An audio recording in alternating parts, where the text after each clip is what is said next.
Hello everyone, welcome to Combined CS. In this video we are going to talk about call by value. Again this is very important topic because in every competitive examinations they are going to ask you what is the output and you need to trace the complete program on the basis of that sequence of program execution and whatever concept you have studied उसके basis पे ही आप ऐसे questions को solve कर सकते हैं. तो in previous video already we have seen what is function and what are the different types of functions, किस तरीके से हम फंक्शन को डिक्लेयर करते हैं एंड डिफाइन करते हैं. Everything we are going to discuss in this video also with the help of an example. But first you need to understand function calling is generally done by two method. तो यहाँ पे बात की गई है function calling की. तो अगर आपको पहले का थोड़ा भी ध्यान होगा तो you have 3 steps for declaring a function. क्या? तो पहला होता है फंक्शन का आपको प्रोटोटाइप बताना होगा, that is the declaration. Okay.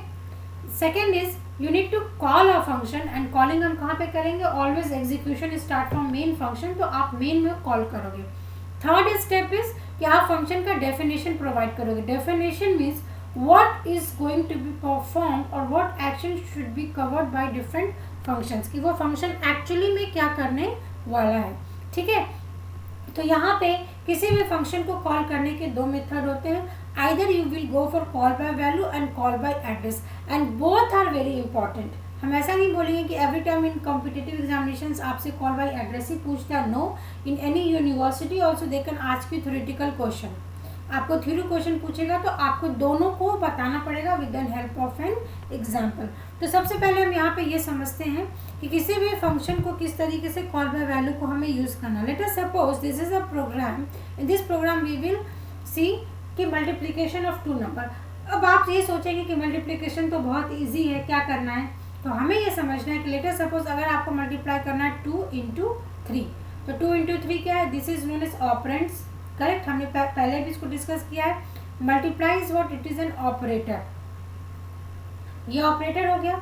इसके बाद आप सिंपली क्या कर सकते हो? प्रिंटफ में जाएंगे and you will write %d and you will write this expression 2 into 3. Then हो गया, आपका टास्क खत्म हो गया. आप मेन फंक्शन लिखोगे एंड इसके अंदर आपने ये स्टेटमेंट लिखा एंड आप ये मान के चलो कि हमने हैश इंक्लूड वगैरह सब कुछ इसमें इंक्लूड किया है. ओके. तो this is how printf statement will work. अब यहाँ पे बात आती है ये प्रोग्राम किस तरीके का प्रोग्राम हो गया? स्टैटिक प्रोग्राम हो गया. Why this program is static? Because whenever you are going to run और compile this program every time ये आपको आउटपुट क्या देगा? 6. तो how you are going to make is dynamic? तो इसको डायनेमिक बनाने के लिए पहले आपको क्या करना पड़ेगा कि what ever hard coded value you have taken 2 in 3, इसको आपको क्या करना पड़ेगा? एक वेरिएबल 2 वेरिएबल में स्टोर करोगे and every time you will use what? Scanf method. And scanf method के अंदर आप x और y की वैल्यू को जितनी बार भी कीबोर्ड से जितना भी आप इनपुट लोगे, लेट अस सपोज अगर मैंने इनपुट लिया 2 and 4 तो ये आउटपुट क्या देगा? 8. इफ आई एम टेकिंग 12 और 5 ये आउटपुट मुझे क्या देगा? 60. इट मीन्स कि ये अभी स्टैटिक किस जगह किस में कन्वर्ट हो गया? डायनेमिक में. तो इतना आपको समझ में आया? Static and dynamic. If yes then आप कमेंट सेक्शन में यस जरूर लिखना. इसके बाद अब हम कॉल बाय वैल्यू पे आएंगे. तो कॉल बाय वैल्यू में मैं आपको पहले ये समझाने की कोशिश करती हूँ. कॉल बाय वैल्यू का ये मीनिंग है कि आप जब एक फंक्शन आप सपोज लिख रहे हो कि मल्टीप्लाई हमें करना है, तो मल्टीप्लाई करने के लिए हमें ये समझ में आया कि ये मेथड क्या करेगा? कम से कम इसमें 2 और 3 पास होना चाहिए. ठीक है. और चाहे तो ये कुछ वैल्यू भी रिटर्न करेगा. तो हमने यहाँ पर रिटर्न स्टेटमेंट लिख दिया. तो this is the function declaration and definition कि this is a function name, that is user defined, this is the return type. आप यहाँ पे इंटीजर वैल्यू रिटर्न करो और दिस इज द आर्ग्यूमेंट्स. तो यहाँ पे जो लिखा है कि एक फंक्शन को कैटेगराइज करते हैं 4 फॉर्म में. तो ये कैसा फॉर्म है? This is using a return value and this is using an argument. तो ये आपका टाइप 4 हो गया. सिमिलरली लेट अस सपोज अगर मैंने यहाँ पे क्या किया? मैंने यहाँ पे लिख दिया वॉइड कि मुझे इस फंक्शन से कुछ भी रिटर्न नहीं करना है, मतलब मेन में नहीं प्रिंट करना है, मैं इसी में प्रिंट करूँगी. तो मैं यहाँ पे क्या लगा दूँगी? वॉइड. और यहाँ पे लेट अस सपोज मैंने लिख दिया इंटीजर. तो this is the third form कि आपने आर्ग्यूमेंट पास किया बट आपने यहाँ पे रिटर्न वैल्यू कुछ भी नहीं लिया. नाउ सेकेंड फॉर्म क्या बोल रहा है? No argument and return value. Let us suppose मैंने यहाँ पे लिख दिया इंटीजर, मैंने यहाँ पे लिख दिया मल्टीप्लाई और इसके अंदर मैंने कुछ भी नहीं पास किया. ठीक है. तो इट मीन्स कि मल्टीप्लाई मैंने कुछ भी नहीं पास किया. लेट अस सपोज अगर मैंने डिस्प्ले किया तो नाम से ही क्लियर है कि ये मेथड कुछ भी कैलकुलेशन परफॉर्म नहीं करेगा. It will simply use for a output message print करने के लिए यूज करेंगे. एंड लास्ट इज कि you don't want to give anything, तो आप सिंपली इसमें लिख दीजिए डिस्प्ले एंड इसमें कुछ भी मत पास करिए. This is known as no return type, no argument. तो these are the 4 different forms कि आप इस फॉर्म्स में किसी भी मेथड को लिख सकते हो. Now let us come to this program. अब इस प्रोग्राम में मुझे कमेंट सेक्शन में आप एक सेकंड थिंग कमेंट सेक्शन में ये बताना कि अभी जो मैंने 4 फॉर्म्स को डिक्लेयर किया था, तो यहाँ पे क्या है, वॉइड, मल्टीप्लाई, इंटीजर, इंटीजर. तो ये कौन सा फॉर्म है, फर्स्ट फॉर्म है, सेकंड फॉर्म है, थर्ड फॉर्म है या फोर्थ फॉर्म है? Void, multiply, integer, integer. आप इसका स्क्रीनशॉट ले लीजिए और मुझे इस चारों में से बताइए कौन सा फॉर्म है. ओके, कमेंट सेक्शन में. नाउ अब what we are doing, again हम यहाँ से एग्जीक्यूशन स्टार्ट करेंगे. तो आपको यहाँ पे कमेंट लिखना पड़ेगा, start of the program, start of main program. This is very important to write the comment. मैं हमेशा बताती हूँ कि being a beginners, being a learner, आपको हर प्रोग्राम में कमेंट लिखना है सो दैट कि आपकी अंडरस्टैंडेबिलिटी इंक्रीज हो. ओके, मेन में हमने ये यहाँ से स्टार्ट हुआ. अभी ये सब देखने की आपको ज़रूरत ही नहीं है. उसके बाद whatever we are doing कि we are taking 2 variables and we are defining and declaring. It means कि आपका जब ये लाइन एग्जीक्यूट होगा तो क्या होगा, एक ए नाम का वेरिएबल बनेगा, एक बी नाम का वेरिएबल बनेगा. इसके कुछ ब्लॉक्स बनेंगे क्योंकि मेमोरी में ये कोई स्पेस एलोकेट होगा. इसके बाद इसमें क्या होगा, 15 स्टोर हो रहा है एंड यहाँ पे 20 स्टोर हो रहा है because we are using assignment operator. It means कि 20 is going to be stored in variable A and 15 is going to be stored in variable 15 in A. Okay. इसके बाद what is this statement? What we are doing is we are calling here function. Okay. यहाँ पे हम function को call कर रहे हैं. इसका एग्जीक्यूशन कहाँ पे चला जाएगा, जहाँ पे फंक्शन को हमने डिफाइन किया. तो this is the definition of a function.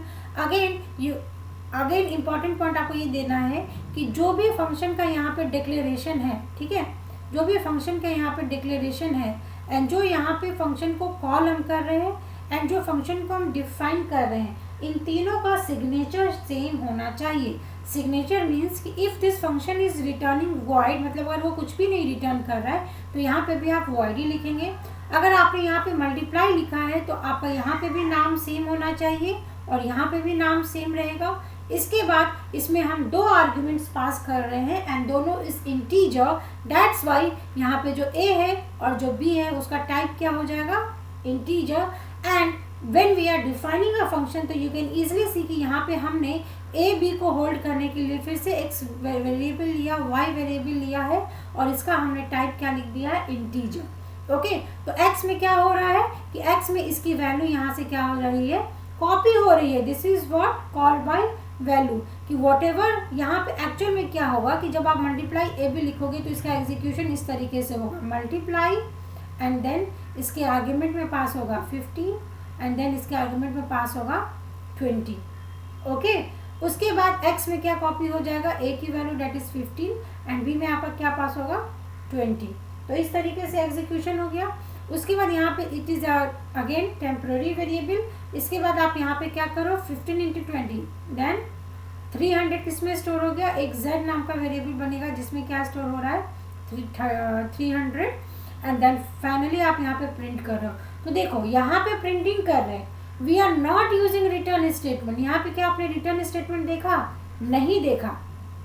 That's why इसका रिटर्न टाइप क्या है, वर्ड. गेटिंग माय पॉइंट कि अगर हम यहाँ पे प्रिंटफ की जगह पे सपोज हम यहाँ पे अगर लिख देते रिटर्न z, देन ये कंपलसरी होता कि if you have return statement then यहाँ पे आपको इंटीजर देने की जरूरत है. तो this is how you need to execute and understand each line by line execution.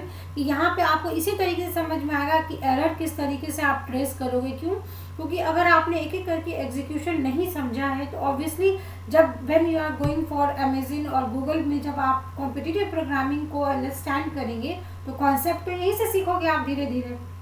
So that कि जब आप उस लेवल तक जाएंगे तो आपको ये समझ में आएगा कि if I am getting this error तो इस एरर को रिजॉल्व करने का तरीका क्या है. And this is how you need to learn every programming language. सिर्फ कॉलेज में पढ़ लेने से, आउटपुट बना लेने से, असाइनमेंट बना लेने से, प्रोजेक्ट बना लेने से नहीं होता है. आपको इन डेप्थ में जाकर ईच एंड एवरी लाइन का स्टेटमेंट का मीनिंग समझना बहुत ही इम्पॉर्टेंट है. So if you have any doubt in this video, just put down in the comment section. या आप ऐसा भी लिखो कि अगर आपको लाइव इंटरेक्शन करना है तो we will do a live session also. तो यहाँ पे नेक्स्ट इंपॉर्टेंट पर मैंने बहुत सारे इंपॉर्टेंट टॉपिक को एक ही वीडियो में कवर किया है। तो वीडियो को अगर कोई डाउट होता तो दोबारा ज़रूर देखिए एंड फिर मेरे से डाउट पूछना। तो अब